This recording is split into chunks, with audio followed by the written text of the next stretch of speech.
Topic पे हैरान हूँ ये देख करके कि आपने मंत्री जी ने बताया 11 में, 13 में, 15 में, 18 में और 21 में इतनी बार आपके सहायक भूप्रबंधक अधिकारी ने लिखा कलेक्टर को कि भाई ये ज़मीन है, ये हमारी है और ये गलती से ये राजेंद्र पुत्र उमराव के नाम दर्ज हो गई सेटलमेंट में और इसको वापस दर्ज किया जाए वन विभाग के। सुप्रीम कोर्ट के भी निर्णय आदेश हैं कि वन भूमि कभी भी गलती से कैसे भी किसी के प्राइवेट आदमी के किसी के चली गई तो वापस दर्ज होगी, लेकिन इतनी बार लिखने के बाद भी कलेक्टर उसको दर्ज कर नहीं रहा है वन विभाग के नाम से। और गरीब आदमी का जरा सा भी कुछ भी हो जाए, कोई छोटा सा मकान बना ले, झोंपड़ी बना ले तो बुलडोजर लेकर के पहुंच जाते हैं अधिकारी, लेकिन ये दर्ज नहीं करे। ये जमीन इतनी बेशकीमती है, करोड़ों की नहीं अरबों रुपए की जमीन है, ये अरबों रुपए की जमीन, उस पर कार्रवाई नहीं हो रही है।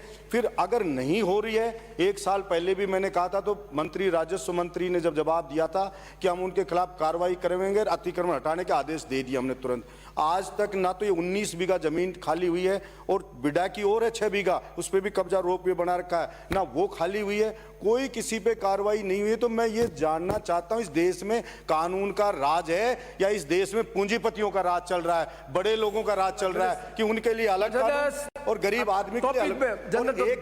एक मैं ये भी जानना चाहता हूँ, ये आपने बोला ये क्या नाम है वन संरक्षण के ये अधिनियम 2080 के तहत लोक सेवकों के विरुद्ध कार्रवाई की जाएगी, तो क्यों नहीं की जा रही उनके खिलाफ कार्रवाई? ऐसे कौन सी क्या मजबूरी है, किसकी मजबूरी है, कौन सी अप्रोच है, कहां से दबाव मान रहे हैं? कौन सी सरकार दोनों बदल गई, पहले भाजपा की सरकार बदल गई, कांग्रेस की सरकार आ गई, कार्रवाई हो नहीं रही है, तो क्यों नहीं हो रही है? इधर देखना है, उधर देखना है, कुर्सी इधर पड़े है, आप उधर देख रहे हैं।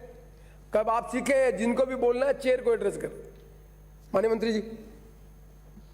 अध्यक्ष महोदय, ये निर्णय 1984 में सहायक भू प्रबंध अधिकारी द्वारा किया गया और उस समय उन्होंने 4.75 हेक्टेयर भूमि जो वन विभाग के नाम थी उसको एक व्यक्ति के नाम से, जिसका मैंने उल्लेख अभी किया, उनके नाम से कर दी गई। उसके बाद में 1984 से लेकर अब तक ये मामला चलता रहा।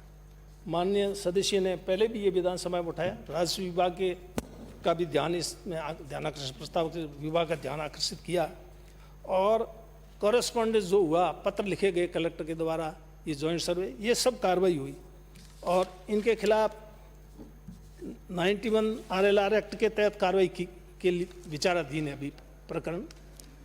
परंतु ये जो 91 की कार्रवाई विचाराधीन है, ये तो जो जंगलात भूमि में वन भूमि की पर रोक पे बनाया है, आज भी हम अतिक्रमण है आज की तारीख में, उसको हटाने के लिए उसमें कार्रवाई हो पाएगी। और दूसरा जो सहायक भूप्रबंध अधिकारी ने निर्णय पारित किया, उसमें जो मैं समझ पाया हूँ, ये निर्णय जो हुआ, इस निर्णय के खिलाफ सक्षम न्यायालय में अपील करनी चाहिए। जो किसी ने भी आज दिन तक सक्षम न्यायालय में अपील की नहीं और खाली कलेक्टर को लिखते रहे, कलेक्टर तहसीलदार को लिखता रहा, वन विभाग और रेवेन्यू विभाग आपस में ये कॉरेस्पॉन्डेंस इतने पत्र व्यवहार हुआ। इस पत्र व्यवहार से इस समस्या का समाधान मुझे नहीं लगता कि कोई होगा। लिखते रहो, क्योंकि कलेक्टर भी किस कैपेसिटी में कार्रवाई करेगा, नियमों के अंतर्गत कर सकता, कानून के अंतर्गत कार्रवाई कर सकता। ये जब ध्यानाकर्षण प्रस्ताव मेरे सामने आया और इसको मैंने देखा, तब मुझे ऐसा लगा कि कानून के हिसाब से कोई भी कोर्ट अगर कोई निर्णय पारित करता है तो उसकी अपील आगे सक्षम न्यायालय में ही करने का प्रावधान है, और वो सक्षम न्यायालय में अपील नहीं हुई, ये गलती हुई है ये विभाग की। विभाग ने सक्षम न्यायालय में अपील नहीं करके ये नीचे कॉरेस्पॉन्डेंस में ही ये मामला चलता रहा। इसलिए मैंने आज ही अधिकारियों को ये निर्देश दिए हैं कि सक्षम न्यायालय में आप अपील नहीं करोगे तब तक आपको कोई राहत नहीं मिलेगी और निर्णय नहीं बदलेगा। जब तक निर्णय नहीं बदल देगा आप कोई भी कार्रवाई नहीं कर सकते, किसी कोर्ट के निर्णय को चैलेंज करना पड़ेगा आपको सक्षम न्यायालय में। ये गलती यहाँ हुई है, इसलिए जो मैं समझ पाया हूँ एज ए एडवोकेट, तो वो अपील करनी चाहिए, नहीं की तो आज ही मैं इनको निर्देश दे देता हूँ कि आप सक्षम न्यायालय में कानूनी, मैंने आज इनसे भी पूछा, अपने विभाग के पास भी डिपार्टमेंट में भी लीगल विभाग है, कोई देखता ही नहीं है, लीगल विभाग से राय लेनी चाहिए। इस तरह का 1984 में फैसला हुआ, उसके बाद में कितनी बार आपकी भी सरकार रही, हमारी भी सरकार रही, किसी को किसी से कोई मतलब नहीं है। वन विभाग की भूमि को कौन ध्यान दे? इसमें तो जो कब्जा कर ले वो कर ले, बस कोई सुनने वाला नहीं। तो इसलिए अध्यक्ष महोदय इनकी बात सही है, ये भी सही कहा जैसा उन्होंने कहा, कोई साधारण आदमी अगर एक झोपड़ी बना लेगा वन भूमि पर तो उसको उसी में बेदखल करे, और प्रभावशाली लोग, पैसे वाले लोग हैं, वो कब्जा कर लेते हैं, उनको हटाना बड़ा मुश्किल काम होता है।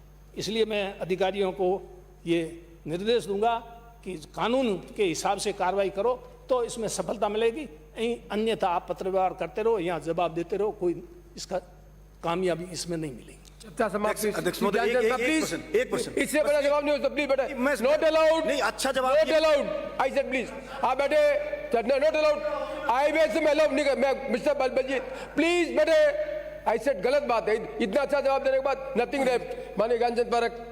माननीय अध्यक्ष महोदय।